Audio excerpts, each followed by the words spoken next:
we are going to talk about the African-American wrestlers who have made their mark on the sport of professional wrestling. Now, before we rank them, Ryan, who are your personal favorites? Okay, personal favorites. One, even though he's the GOAT, too, for the black wrestlers, Booker T, right? Yeah, okay. Then, Bobby Lashley. Okay. Kofi. Yep. I got so many names coming to my head, and it's like, you know what? I'm gonna go with Farouk. I like him. And then, it's hard to decide between Shelton Benjamin, MVP, and those guys, man. It's hard. And we'll get to that. We'll get to that. Now we got to rank them, though. Now we got to rank them. Though. Okay. So what do we want to start? What do you want to do, 15 or you want to do 10? Do 10. Okay. Do 10. I mean, yeah. Do 10. Now we got to characterize best workers, best physique. Or do you want to just go overall? We'll get to that. But I'd have to say for the best physique, Sailor Art Thomas, Bobby Lashley, Tony Atlas. Yeah. Oh, The Rock, too. I like The Rock. Yeah. And The Rock. Put The Rock in there. Oh, my gosh. Mark Henry. I'm forgetting so many dudes. Yeah, I know. Bro. Well, we'll get to that. Rocky Johnson, The Rock, Sailor Art Thomas, Tony Atlas are probably the best physiques ever when it comes to African-American wrestlers. Yeah. Probably ever. Best talkers, I go with Thunderbolt Patterson, Junkyard Dog. Yeah. Oh, gosh. Best talkers. Well, The MVP. Rock. MVP is an underrated talker. You got to give MVP a lot of credit. So underrated, yeah. MVP has got, I mean, what he's done as a manager. Now, Slick is a great manager. Okay. Slick's got a lot of charisma. It's a good question, though. Best talkers. Anyone on the YouTube chat wants to contribute who the best talkers? Obviously, The Rock. I mean, come on. Get that part. What about Luther Lindsay? Luther Lindsay. We'll talk about Luther Lindsay in a second. That's a great Ryan Bowman, obviously, contributing with that. Now we're going to get to our history here about wrestling. Luther Lindsay is a great name. Okay, so Mount Rushmore. Here's my Mount Rushmore of African-American wrestlers, for those who don't know. I don't even have The Rock on it. I'll tell you why. Ooh. Well, maybe I'll put The Rock on. It varies. Yeah, but I'll give you 4, and then people, okay. I'll give you my 4, too. Bobo Brazil. I would have Ernie Ladd. I would have Booker T, and I'd have Ron Simmons. Okay, I get that. You got a little pass. You got a little history. You got a little content. I get that. Me, as you could tell, I'm not really that in-depth with the past. Right. But for mine, I'm going to go with Booker T. Right. The Rock. This is so personal for me, but Sasha Banks. I'll put her on the women's category. We'll get to that. I've mixed it up. And then Sasha Banks, and then I'm going with Kofi, because that's just more of my, like, how I was growing up watching it. That's fair. I still love Mercedes Moné to this day. So. Okay. Well, on women's wrestlers, I put Jackie Moore on there. I love Jazz. Jazz is great. And shout out to Jazz, by the way. You saw that recently. She's going to be a trainer now back at the Performance Center in NXT. That's good. So shout out to Jazz. You know what I'll put on there? I know this may be a more recency pick, Bianca Belair.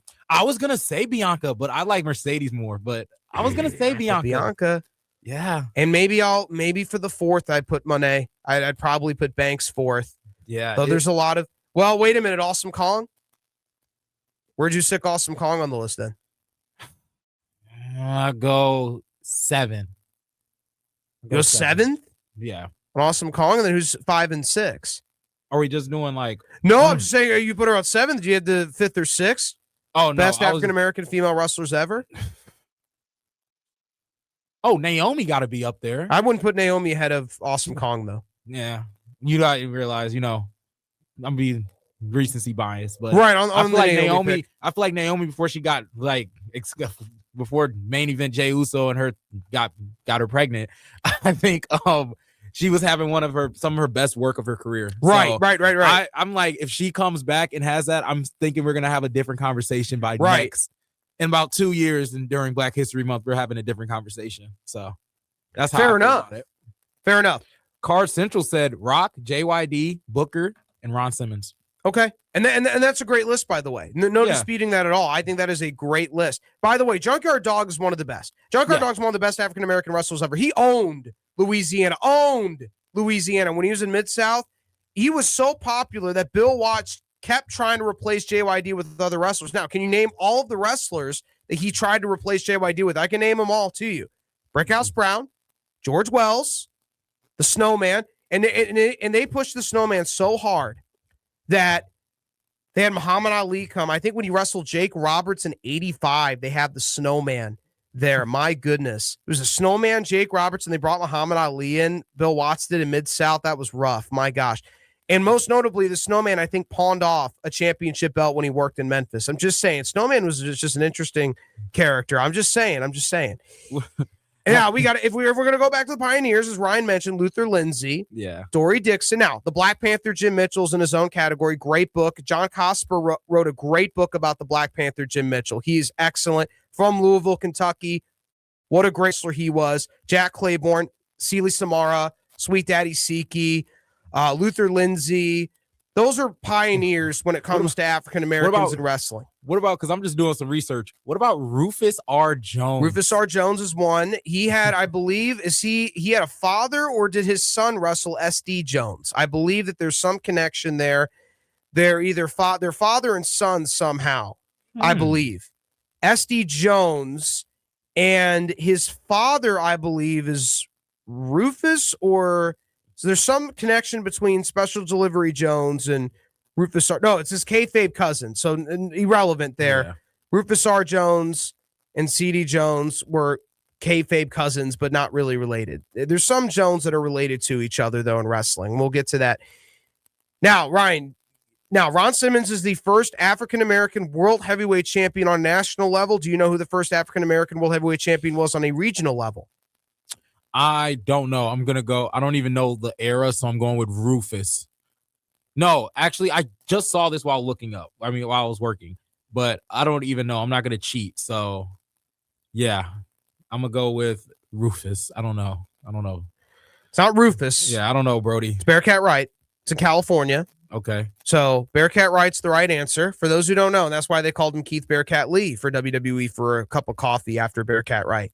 Oh, wow. Yeah, Bearcat Brown's a different wrestler. Bearcat Brown's a different wrestler. He wrestled in Tennessee, but Bearcat Wright, though he had trouble with promoters, is the reason Bearcat Wright is not more well-known. He had trouble with promoters. Oh, so okay. Now when we talk about tag teams, we have Devon Dudley's got to be up there for one of the best tag team wrestlers. Ron Simmons with JBL, Bearcat Brown with Len Rossi in Tennessee. And then the New Day. Oh, that's a good one. Now we got to get to the tag teams. The New Day. Crime Time. JTG and Chad Gaspard. Where would you rank them on the list? I wouldn't really put them that high. I'm not really a Crime Time type of guy. Yeah, I'm not really a Crime Time type of guy. I was rocking with the New Day. What about Street Profits? Montez Ford and I like the Angelo Street Profits. Dawkins. I like them. I just think didn't Montez Ford get a little Yeah, he got a little bulkier. Yeah, he got a little bulkier too. Yeah. But, no doubt. I don't know. I think a lot of the black tag teams. I don't know if there's really anything over the New Day. I'm gonna be honest. Okay. Nation of Domination. New Day. You still would put New Day over Nation of Domination. Nation of Domination was around longer. Yeah, but I'm sorry. New Day was around longer, but Nation of Domination had bigger stars in it. But they may have bigger stars. But if you really think about it, though, look at what the New Day have won. What about Soul Patrol players too with Tony Atlas and Rocky Johnson? Do these guys win world titles? I think Soul Patrol did. Soul Patrol won WWE Tag Team Championships, but so did New Day. No, but I'm saying even while they were as the New Day, we had guys like Big E winning the world title, and we still had Kofi winning the world title. That's why I put New Day so much higher. That's fine. Even as just and you grew up on the New Day, and that's fair. And I grew up on the New Day. That's fine. So it's I'm going with the New Day. I don't know if there's any tag team that's or a faction that was just all. Now, best comedic wrestler ever probably is R-Truth. Yeah. When it comes to comedy. Of course, yeah. When it comes to comedy. Yeah. Now, best technical worker. I mean, Shelton Benjamin's got to be up there. Yeah. Harlem Heat. Harlem Heat. Yeah, that's got to be one. Harlem Heat, Ryan Bowman contributing there. Harlem Heat, great answer. Yes, Harlem Heat is definitely up there. WCW book Stevie Ray. I like when Ryan be chiming in. I love First of all, I love his name for one. Ryan, it's great. And then two, he's always chiming in with some great stuff. No, great content, great contributing. Obviously, Harlem Heat definitely is to me the best tag team. Yeah, just straight tags. Just best tag team. Yeah, I think Harlem Heat definitely is one of them. Now, is anybody, I mean, there are a lot of wrestlers that have given a lot back to the business. Booker T has got to be near the top of the list. He's got a great wrestling school in Houston, Texas, Reality of Wrestling. Birth of Roxanne He's got Perez, a podcast with Brad Gilmore. It is a great podcast. Check it out on the Reality of Wrestling YouTube channel, Booker T and Brad Gilmore. What Booker has given back to the business, he's a tremendous guy, a tremendous talent. I am really a big fan of Booker T. I love Booker T. I really do as a person. He is an excellent person. I know he gets rated as the worst announcer, which I think is so unfair. Booker gives so much of his time. And for these people, I mean, that's what I don't like about this. It's just, there are guys that, I mean, you can bag on people who don't give their time to wrestling and are just old and bitter and don't give back to the sport.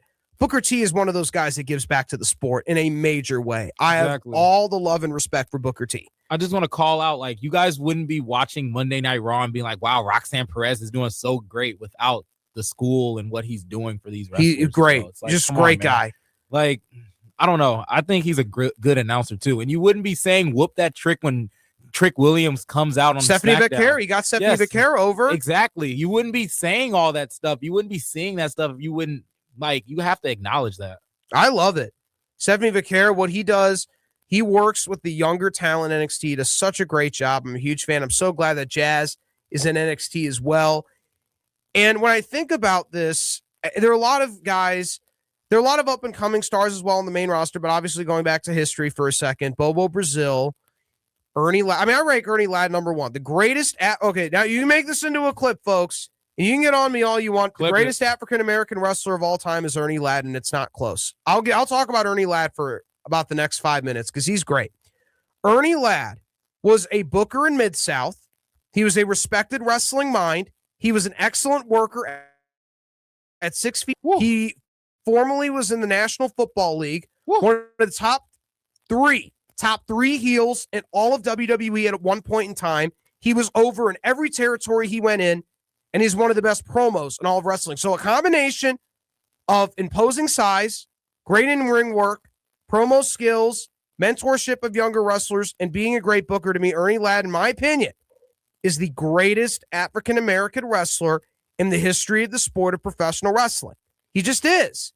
I just think he is. Now, obviously, everyone says The Rock, and that's fair. He is. And for those who say The Rock, and that's true, he's an amazing box office attraction.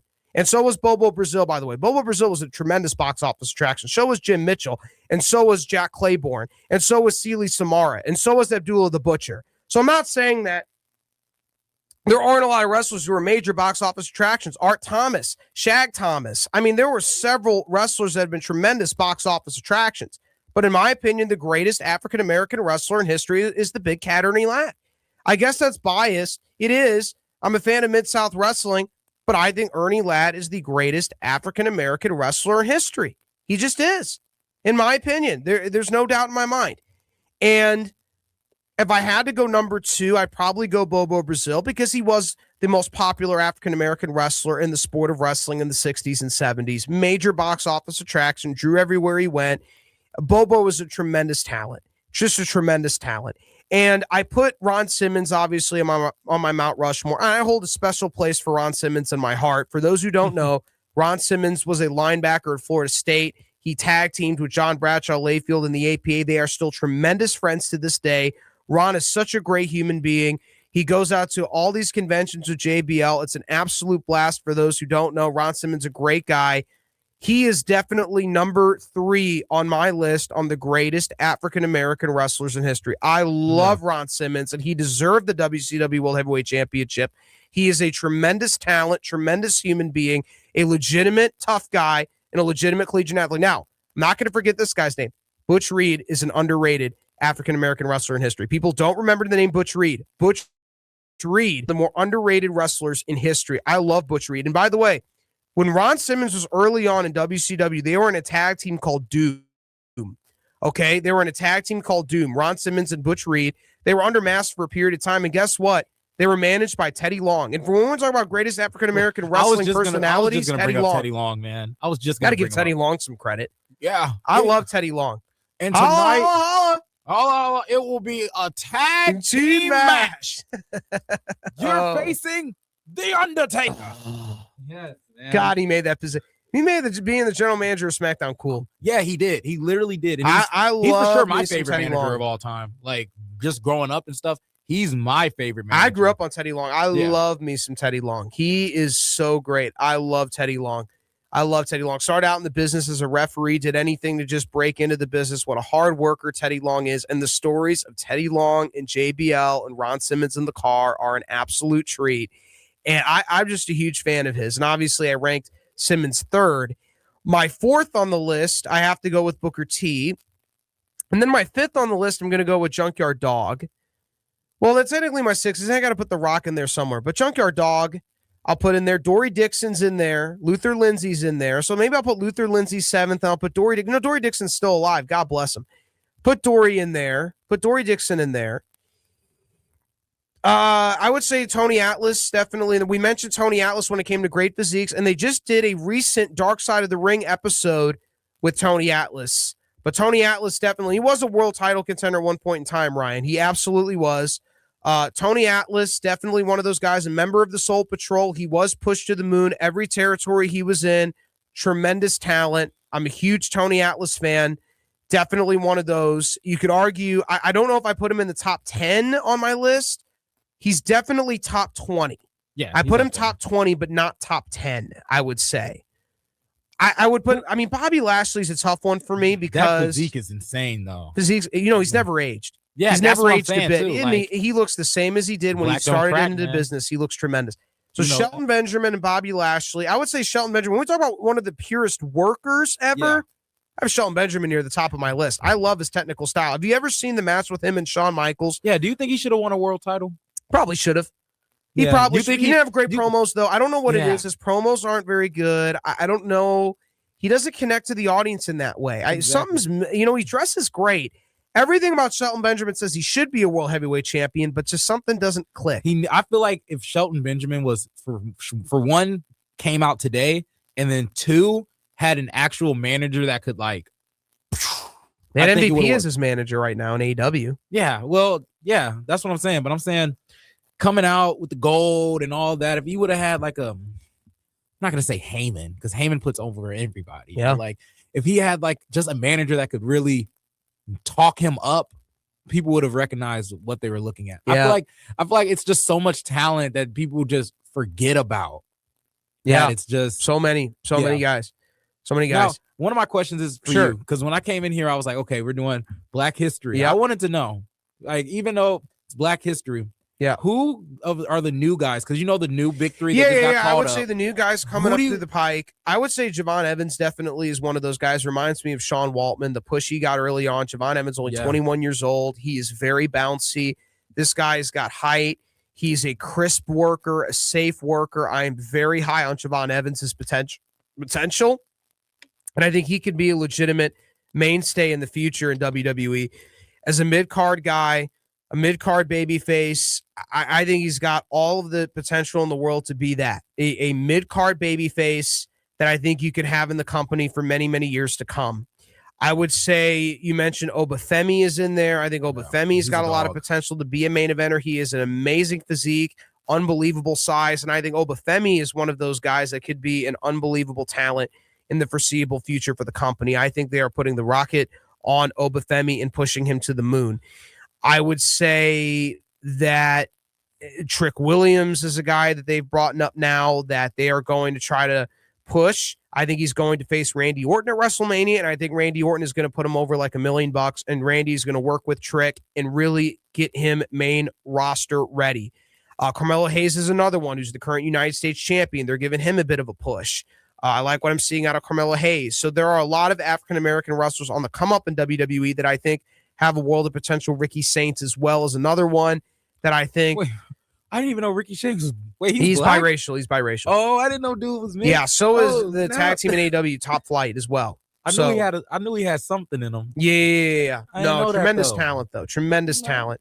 He is. Yeah. How do you feel about that? Joe Hendry and Ricky Saints. You saw that promo? I did. I love Joe Hendry. I think Joe Hendry, obviously, his amateur background. He's from Scotland.